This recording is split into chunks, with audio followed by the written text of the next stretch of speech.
step is to get a 5/32 Allen and start pulling off the button heads and remove the UHMW strip that is already attached to your RZR sliders.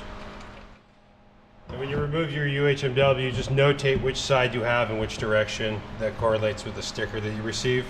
And now that we have this off the slider, you're going to have access to these holes where the M12s will pass through. Next step is to take a 10mm socket and remove the skid plates. You can try to just remove the outer layer and pry it down. It is a lot easier than if you just drop the entire assembly. That way you can get your tools in there without getting pinched. Now you're going to take your bolts and just kind of get them fed in. And you could use a shallow socket. It's going to make life a lot easier to keep some tension on that bolt, and then go ahead and install your remaining bolts. So the next thing you're going to want to do is you can get a second set of hands, or if you're working solo, maybe get a jack to help support it. You're going to line your bolts and the machine bungs into the factory frame holes.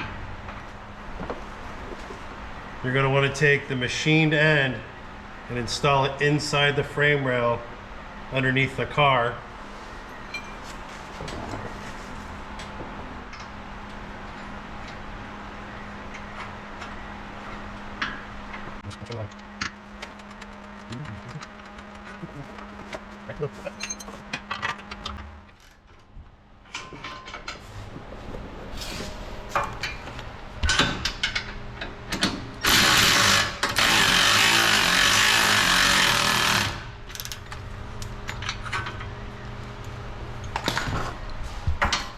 Once you get everything started by hand, you can go ahead and torque it to the torque specs that are in the instructions. And don't forget to throw a 19mm wrench on that frame insert on the back side so you can torque these bolts and put your UHMW on. So now for your UHMW, I like to start these by hand. These are pretty easy to get stripped out, so we try not to use power tools when we're installing these. And start on your outsides, front and then rear, and then you can work your way through the middle.